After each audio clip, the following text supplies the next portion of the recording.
السلام علیکم ورحمۃ اللہ وبرکاتہ. لی خمسۃ نطفی بہا حر الوباء الحاطمہ المصطفیٰ والمرتضیٰ ومناہما والفاطمہ صلی اللہ تعالی علی النبی الکریم رؤوف رحیم صلی اللہ تعالی علیہ وسلم. ناظرین کرام، میں نے پہلے حصے میں آپ کے سامنے ایک عاشق رسول کی ایک واقعہ کو بتایا کہ عامر یمنی، اس کی اہلیہ اور بچی، یہ واقعات آپ لوگ سن رہے تھے کہ ایک بت جس کو پوچھ رہا تھا سالوں سال سے، وہ بے حس، وہ گونگا بہرا، وہ بے جان پتھر، کسی کو شفا دینے کی اہلیت نہیں رکھتا.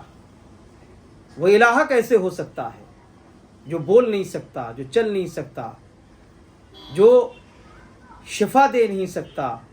عامر یمنی نے یہ کہہ کر کے اس بت کو پوجنے سے انکار کیا اور کہا کہ ہم غلط دین پر ہیں.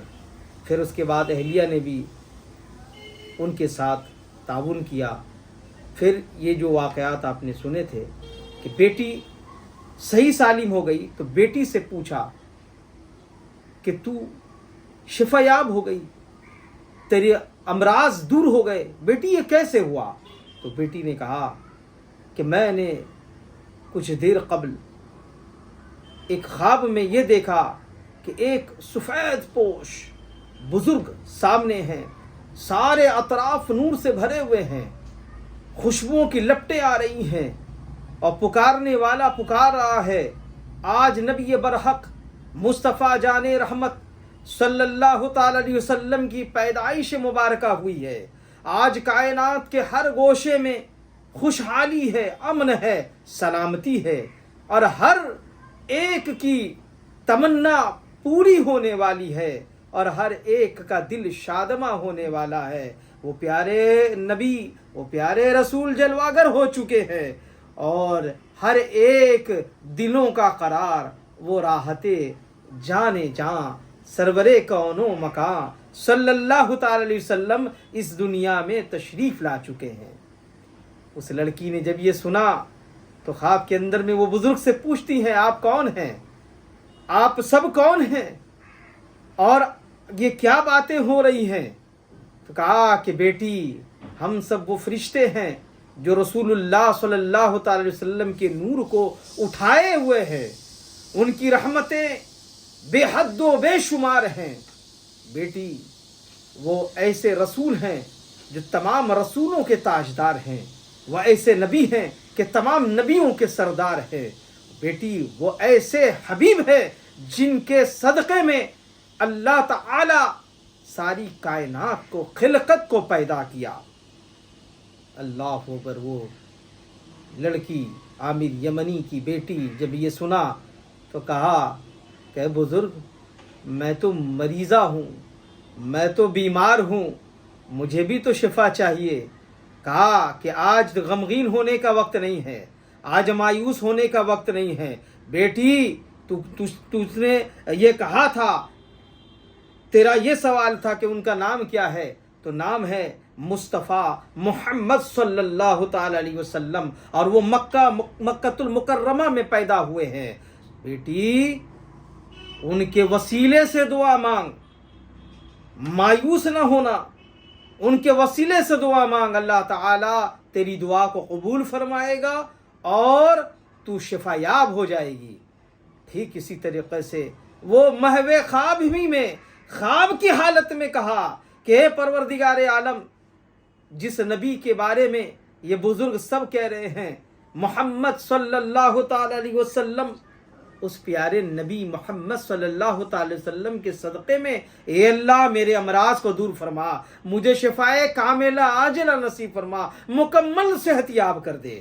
اتنا کہنا تھا کہ خواب کی حالت میں ہی وہ شفا یاب ہو گئی. جیسے ہی آنکھ کھلتی ہے دیکھتی ہے کہ اس کا پورا جسم صحیح سلامت ہو گیا ہے. کوڑ کا مرض جاتا رہا اور فالج کا مرض نکل گیا. اس تکلیف جو اس کے اندر میں بنے سرات کر چکی تھی سب باہر ہو گئی، وہ صحیح و سالم صحت یاب ہو گئی۔ جیسے ہی بیٹی نے اپنے ماں باپ کے سامنے یہ سارا واقعہ بیان کیا، ماں باپ فوراً بغل گیر ہوئے اور کہا کہ جلد سے جلد ہم لوگ رخت سفر مانے مکہ المکرمہ چلتے ہیں، اس پیارے رسول اللہ کی زیارت کرتے ہیں۔ رسول اللہ کی آمد کے صدقے میں آج میری بیٹی صحیح سلامت ہو گئی، شفا یاب ہو گئی۔ سبحان اللہ سبحان اللہ، یہ سوچتے سوچتے فوراً رخت سفر باندھتے ہیں، میاں بیوی اور بیٹی مل کر کے روانہ ہوتے ہیں اور مکہ المکرمہ پہنچ جاتے ہیں، اور سیدہ آمنہ صلوات اللہ وسلام اللہ علیہا کے مکان میں تشریف لاتے ہیں اور آ کے کہتے ہیں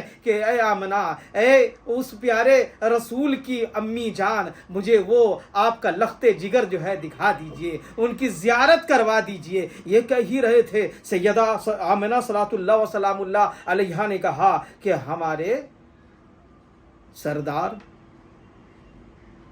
نے منع فرمایا ہے کہ کسی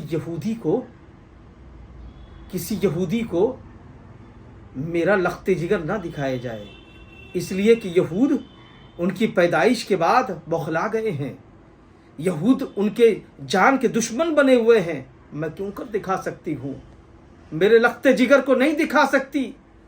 عامر یمنی رونے لگا اور رو رو کر کے فریاد کرنے لگا، اے سیدہ آمنہ سلام اللہ، میں نے اپنا باطل مذہب چھوڑ دیا ہے، میں نے اپنے باطل خداؤں کو مجھ سے کنارہ کش ہو کر لیا ہوں، میرا مذہب تو آپ کے لخت جگر ہے، آپ کا نور نظر ہے، جب ایک وقت بھی میں ایک زیارت کر لوں تو میرا دل تسکین پا جائے، میرا دل میں سرور پیدا ہو جائے، میں ان کا دین قبول کرنے کے لیے آیا ہوں، آپ مجھے اپنا لخت جگر دکھا دیجئے۔ سبحان اللہ سبحان اللہ۔ سیدہ آمنہ کہتی ہے اچھا ٹھیک ہے ٹھہرو، اور اندر جاتی ہیں اور حضرت نبی اکرم صلی اللہ تعالی علیہ وسلم کو گود میں لے کر کے کہتی ہیں کہ آپ سے ملنے اے میرے لخت جگر ایک عامر یمنی آیا ہے، میں آپ کے پاس بھیج رہی ہوں۔ وہ رسول اللہ صلی اللہ تعالی علیہ وسلم کو ایک جگہ رکھ کر کے آپ باہر آتی ہیں، کہتی ہیں کہ ٹھیک ہے جائیے مگر جلدی کیجئے گا، زیادہ دیر نہیں کیجئے گا، اس لیے کہ سیدنا عبد المطلب رضی اللہ تعالیٰ عنہ کی تشریف آوری ہونے والی ہے، جلدی کیجئے گا۔ جیسے ہی عامر یمنی رسول اللہ صلی اللہ تعالی علیہ وسلم کے کمرے میں داخل ہوتے ہیں، رسول اللہ کی موہنی صورت دیکھتے ہیں، وہ نور جو ان کے چہرے اقدس سے عرش اعظم تک لگا ہوا ہے، ایسے دیکھتے ہی بالکل ایک چیخ مارتے ہیں اور رسول اللہ کے دین کو قبول کرتے ہوئے، رسول اللہ کو اللہ تعالیٰ کے معبود برحق کا برحق رسول مانتے ہوئے رسول اللہ کے دین میں داخل ہوتے ہوئے اور کہتے یا رسول اللہ ہم آپ کے دین میں داخل ہو گئے ہیں۔ اسی صورت میں اتنی زبردست چیخ ماری کہ فوراً اپنی جان کو جانے آفرین کے سپرد کر دیا۔ چیخ مار کر کے وہ اس دار فانی سے رخصت ہو گئے۔ انا للہ و انا الیہ راجعون۔ ہمارے امام احمد رضا یوں پکارتے ہیں، تیرے آگے یوں ہیں دبے لچے فصحا عرب کے بڑے بڑے، کوئی جانے منہ میں زبان نہیں بلکہ جسم میں جا نہیں، اور حسن یوسف پہ کٹے مصر میں انگشتے زنا، سر کٹاتے ہیں تیرے نام پہ مردان عرب۔ وصلی اللہ تعالی علی النبی الکریم رؤوف رحیم صلی اللہ تعالی وسلم۔